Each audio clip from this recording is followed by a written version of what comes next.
What's up? Welcome in, Googans. After drill, as always, Steady Eddie here on the mic. Every day, 10 o'clock here on the 1010XL Facebook feed. That's right. But you already knew that. You already knew that because you're here watching it. Award winning. Where are you? Where are you? The After Drill program, as always, brought to you by our friends at the UPS store in Ponte Vedra Beach. Located at 830 A1A North in Tournament Plaza, locally owned and operated by our friends the Duncans, serving the community for the last 25 years with all your printing needs, whether it be brochures, business cards, yard signs, planners, you name it. They got you over there at the UPS store in Ponte Vedra Beach, Florida. You can reach them at 904-285-2345. That's 904-285-2345. America runs on the Duncans. That's right. I've heard that. I don't know. I may be crossing brands.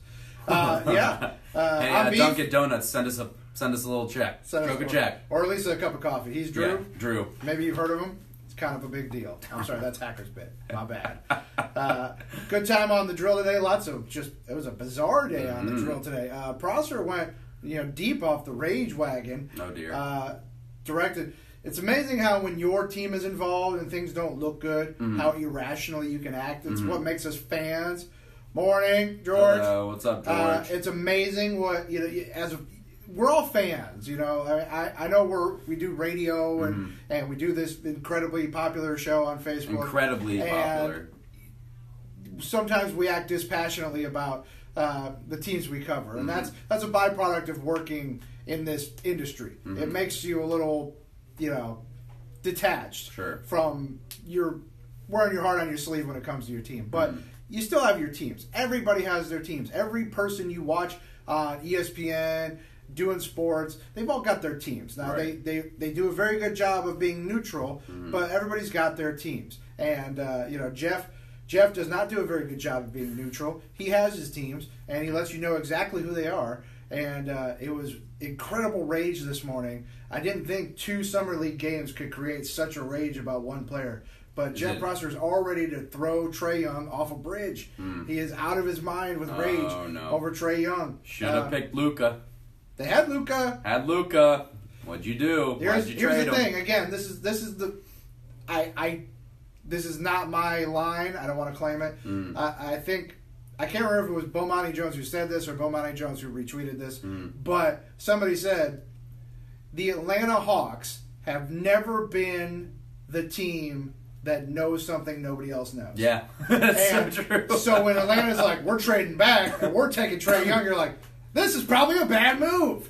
If Atlanta's doing it and they're gung-ho about it, it's probably a bad call. Not good. Not going to end up well. Now, Luka Doncic hasn't made his splash yet. Right. We haven't really seen him in an NBA game. And Summer League isn't real NBA action. But Trae Young has looked rough in 2 games so far with the Hawks. This dude cannot throw it in the ocean. The most notable thing he did was get tangled up with Grayson Allen last night. Set some decent passes. That's about right, but that's it, man. It's not a guy you trade the 3rd pick for and you take 5. Let's put it this way. This is looking a lot more like Sheldon Williams than it is looking like Al Horford for the Hawks. Not good. Not good if you're an Atlanta fan. Also had a fun moment on the drill today, at least fun for 2 of us, and not so much fun for Lauren Brooks, who, Jeff and Lauren, I can't stand these things. I never like wearing earbuds. Right. I don't use them like in, my day-to-day life whenever I listen to, the hot jams on my iPod. I'm that kind of old guy. I still have an iPod. Right. I don't have all my jams on my phone. I'm one of those weirdos. But I don't. I wear regular headphones. I don't wear earbuds. I don't like them. I don't like the feeling of something jammed in my ear holes. Yeah. It feels weird. When I'm here, I would rather wear headphones, too. Yeah, I'm a headphone guy. Yeah. Team headphone for life. And, Good morning, Matthew. What's up, Thanks Matt? for coming along. Please, as always, after drill, comment below, hit that thumbs up, share it with your friends and family. They need to see this, too. Look at this face. They need to see it, too. They need more of me in your life. Yeah. But we got a rogue fly over here. Yeah, we got a rogue fly here in the programming office. Hey, man, it's that time of year, dude. Flies get in buildings. It's just part of life. I had a rogue fly in my house, man. I thought I had like ninja cat. I've got 2 cats at home, and I had 1 cat that was in like full ninja stealth mode, trying to tag it down. Oh, a personalized greeting, yo, Drew. I'll sit this one out. Well, what's up, James? How we doing? Yo, Drew. I'll leave you two too. My bad. Sorry to interrupt. What's going on, baby? But yeah, so Brooksy, at one point we hit a break, and Brooksy pops her earbuds out, except one of the earbuds came out, sans the little rubber tip thing. Oh, no. And so that was jammed in her ear. It's lodged in there, never to come out. And then, like a dope, like all of us would, we're all idiots, like a dope, she goes digging in there with her finger, which that doesn't help anything. You just mash it in there further. Oh, no. And then Pross is like, let me help. He's trying to jam his finger in there. Budgate. We got Budgate over here. Budgate. It was crazy. There was an earbud jammed in there. Finally, we got some tweezers. And being the only person in the building with a medical license, I pulled it out of there lickety-split. No problem. No harm done. She's as good as new. Thank God. But she made the pledge. She's going to the headphones. So I feel like not only did I save her life, but I also converted her to Team Headphones. Now she's moving in the right direction. Moving in the right direction. I changed, what do they say, Drew, man?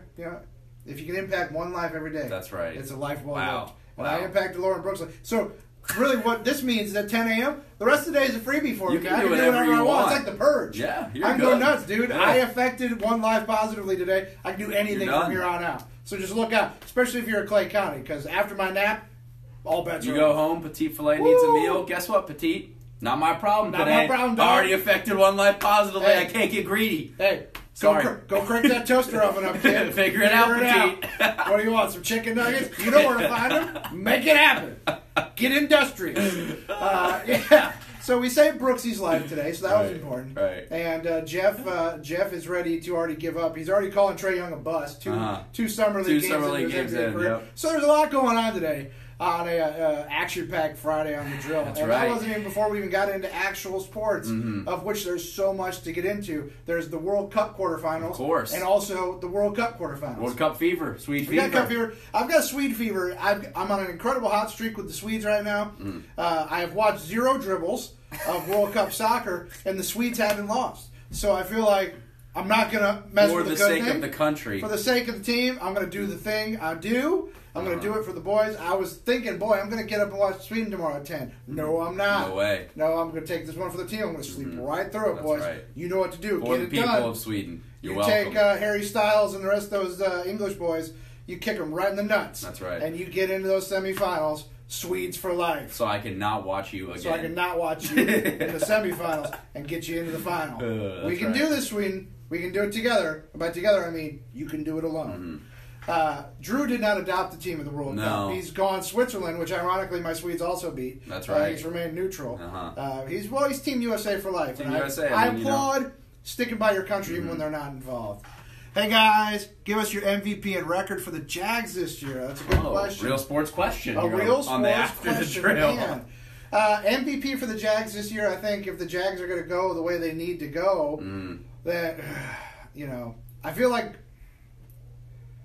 it's such a cop-out, but I feel like if the Jags are going to go past where they were, then it either has to be Blake or Leonard. Because that's the defense, what I was going to say. Because the defense is going to do what the defense does. The defense is fine. The defense is not going to go backwards. Right. It's up to Blake to at least stay the course where he was, and for Leonard to keep doing what he does, if not be better, because Leonard has the ability to obviously be add better. Norwell as well, which should help Leonard out. I think Leonard staying healthy is a big, big key here. But honestly, like you said, if the Jags want to make that push towards the Super Bowl, I mean, Leonard can only take them so far. At the end of the day, Bortles is going to have to step up and play like he did in those playoffs.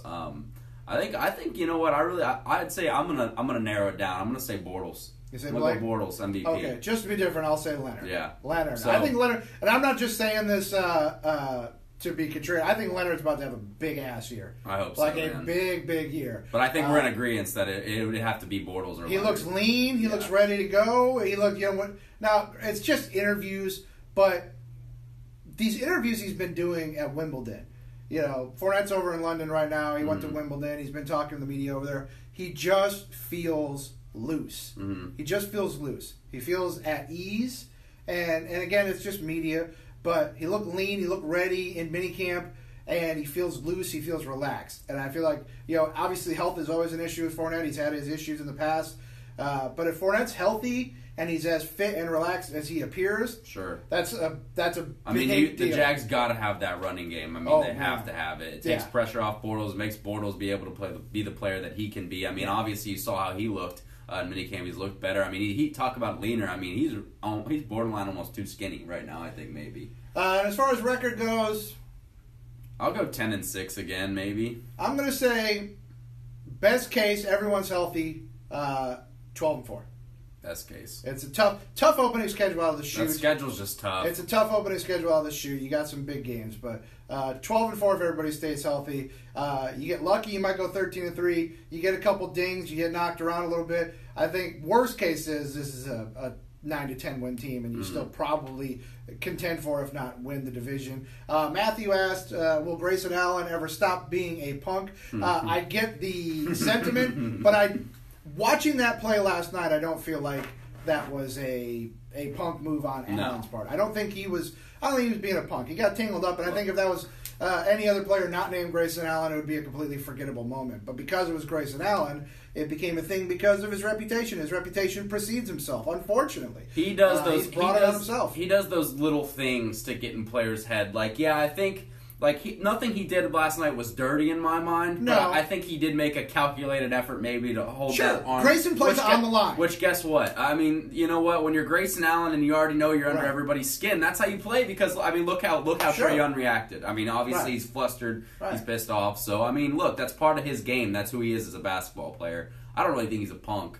Well, look, and there's a lot of guys that have made their bones in the NBA by being that guy. Right. I mean, sometimes, not saying he's not an unskilled player and can't score at this level, but his offensive game is going to be limited. So he's going to do everything you can to make it in the league. I mean, he's going to have to find other ways to make an impact on the court.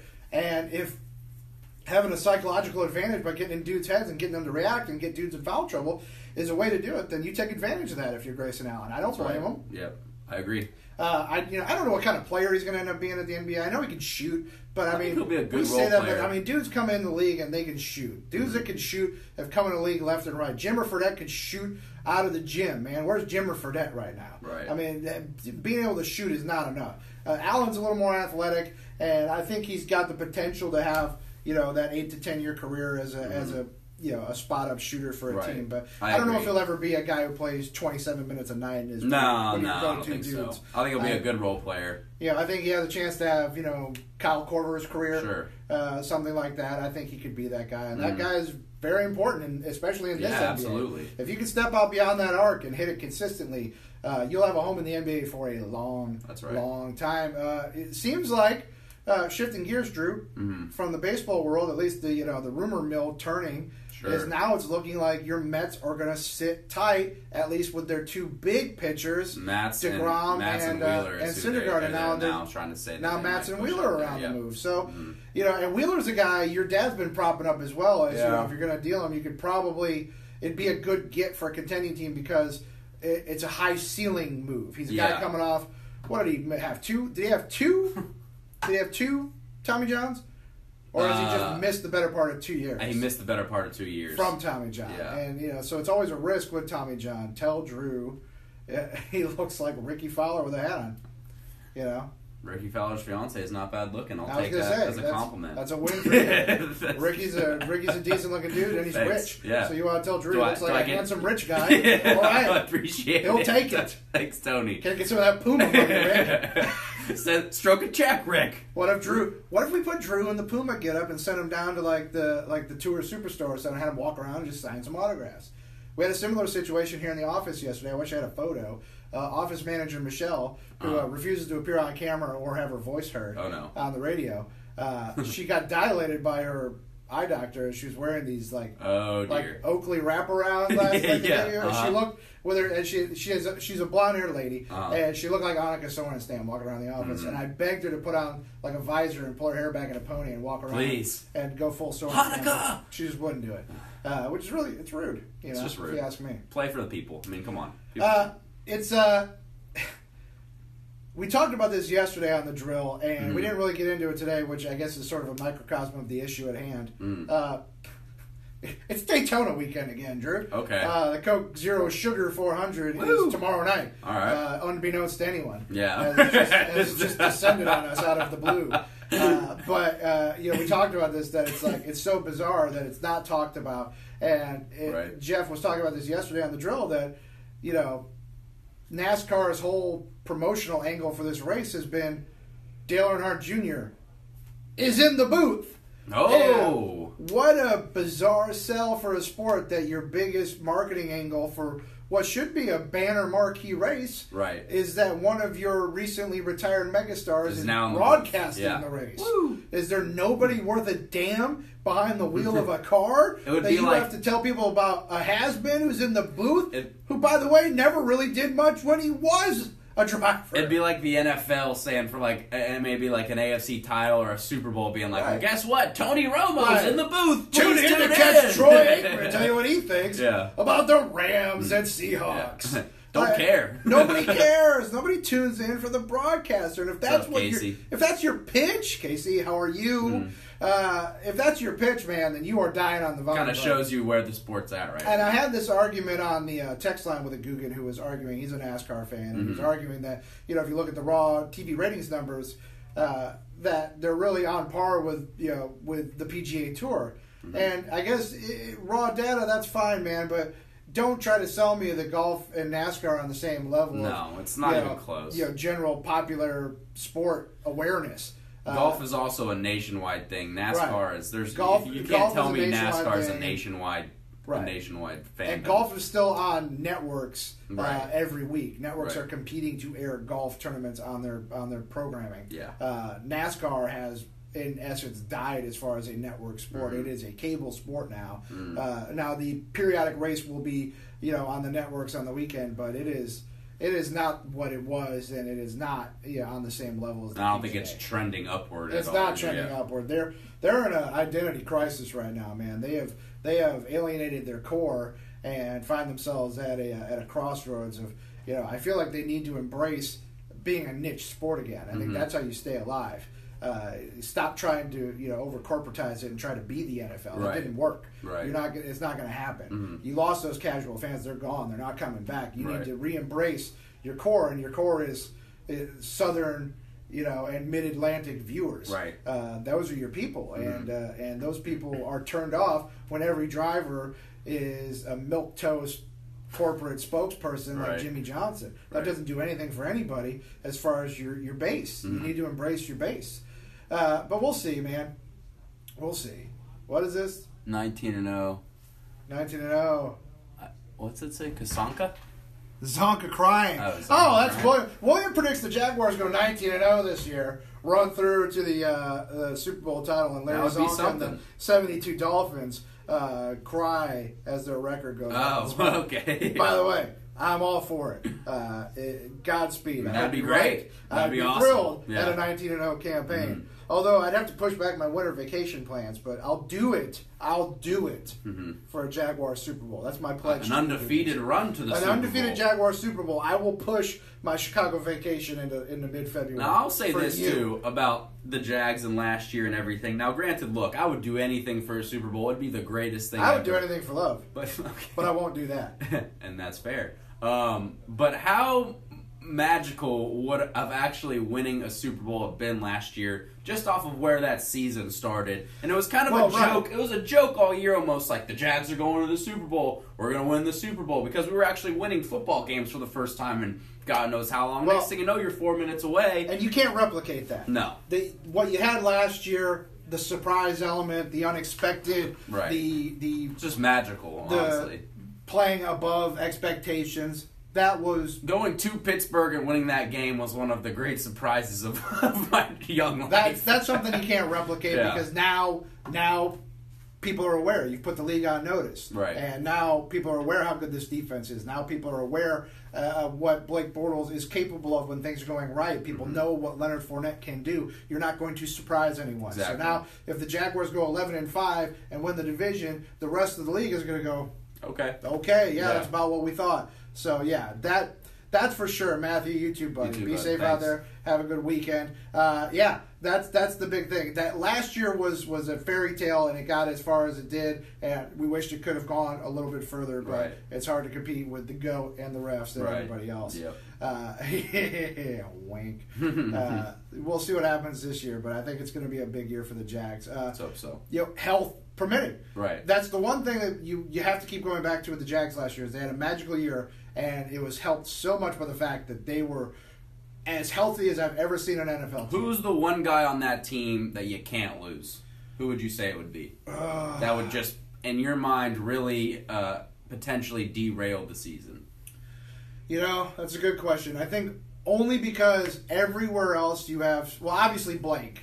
Yeah. I think that's the obvious answer. Yeah. But outside of Blake, I think the one guy that I think you can't lose because I don't think you can plug that hole because there's just not enough depth behind him is Miles Jack. Okay.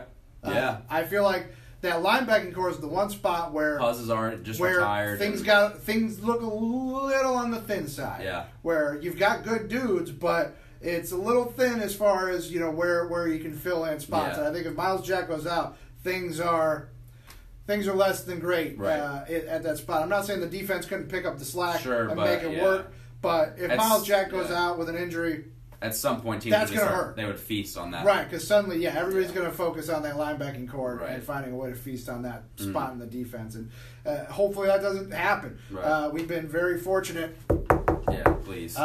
Injury-wise here in Jacksonville, and Miles Jack specifically, because that was the reason he was available in the second round, was injury concern, and he has been very healthy. So hopefully he remains that way, and hopefully this defense stays healthy, and we have another big year on the First Coast, and hopefully it results in a nice parade down Bay Street. But that's another story for another few months down the road.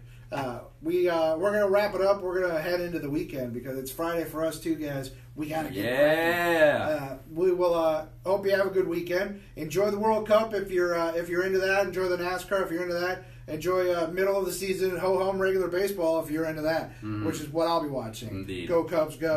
And we'll talk to you Monday at 10 on The Drill.